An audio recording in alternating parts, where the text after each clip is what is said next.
For the interviews, the stronger the character, the stronger the personality, the better. Television thrives on conflict. And if you can confront a president, it's always great. It happened when I met briefly Fidel Castro of Cuba and then Hugo Chavez from Venezuela and all the Mexican presidents who were not democratic.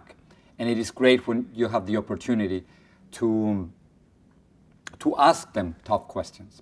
But there's nothing like going to the White House and talk to the most powerful man on earth.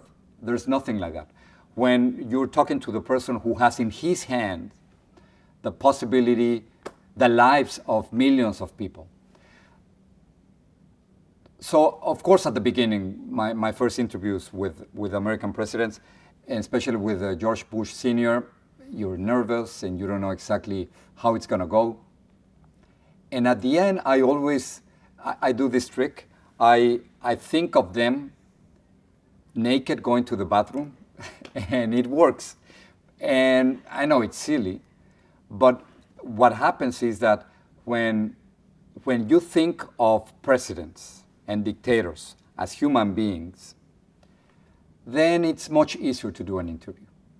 And I would always play this mental game of thinking of the president or the dictator as a human being going to the bathroom. And it gives you a completely different perspective. When you see them, when they get into the room, you sort of laugh and smile because you know what you're thinking. And sometimes I realize after many years doing interviews with presidents that they also get very nervous and they don't know all the answers. And they should be accountable for their actions. But it takes a while to get that assurance that that's how you should approach that.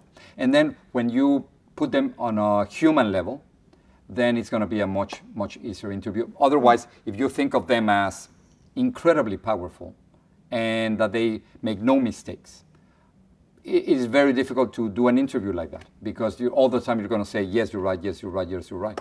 So that's not a way of doing an interview.